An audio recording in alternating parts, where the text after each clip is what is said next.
Quoi surveiller à la bourse en avant-marché boursier du vendredi 12 septembre 2025? Je regarde ce matin les indicateurs. C'est moins clair qu'hier, mais quand même, le Dow Jones en baisse de 104 points au moment où je vous parle, évidemment. Tout ça peut changer rapidement.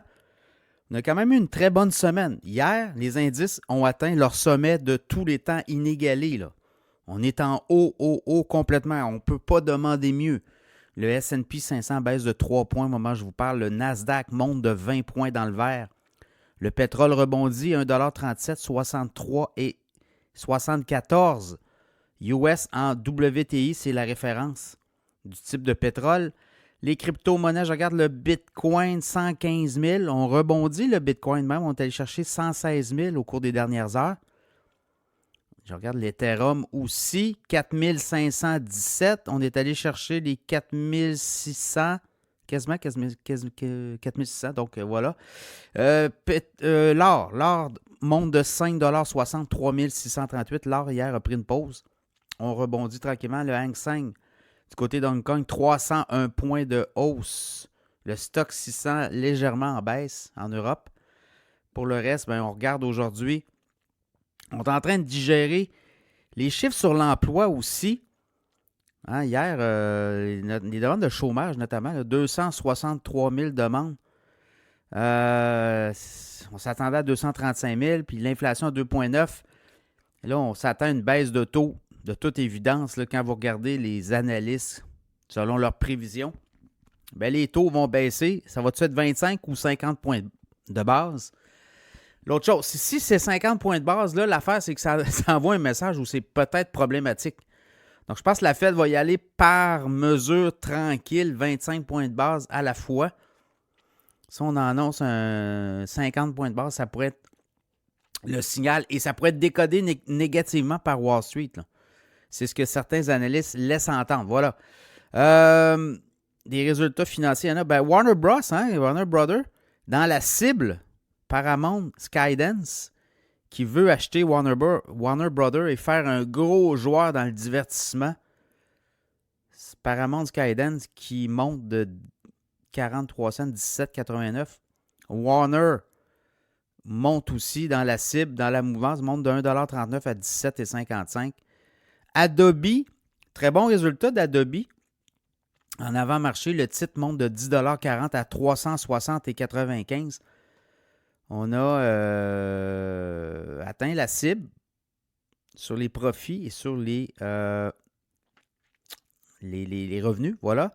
Je regarde IPO aujourd'hui. Gemini Space Station va se lancer en bourse. On parle de 28$ l'action. Donc, dès que ça s'est lancé en bourse, c'est très dur d'avoir des actions en avant-marché parce qu'on n'est pas aux États-Unis et souvent les courtiers là, appellent leurs clients pour acheter des actions en avant-marché. Mais une fois que c'est parti à la bourse, là, vous pouvez en profiter. Les titres de tout ce qui est espace, en orbite, dans le ciel, comme on veut, c'est fort là, de ce temps-ci. Là. Il y a pas mal de mouvements de ce côté-là, notamment pour les satellites en basse orbite. Sinon, là, je regarde Super Microcomputer qui dit qu'avec NVIDIA, là, leur puce Blackwell, ils ont des commandes en plus. Le titre monte de 6,4% d'avant-marché, 43,95. Super Microcomputer, on a déjà parlé dans l'infolette financière Cachemire, c'est un titre à surveiller. Est-ce que Lululemon a atteint son plancher? Certains analystes croient que oui. Là, on a atteint 165 et 78 au moment où je vous parle. En janvier, c'est un titre qui était à 372, qui est monté à 414. C'est fait brasser, mais on a manqué la cible de près, là, au niveau des profits, même des revenus. Et les revenus étaient bons. Je pense que c'est les profits qui ont été manqués de près, là, les derniers résultats la semaine dernière. Et l'autre chose, là, on est arrivé à la baisse un peu les prévisions de croissance, mais quand même, ça demeure un détaillant très solide, là, 2,5 milliards de revenus, 370 millions de profits, quasiment 15% de taux de rentabilité.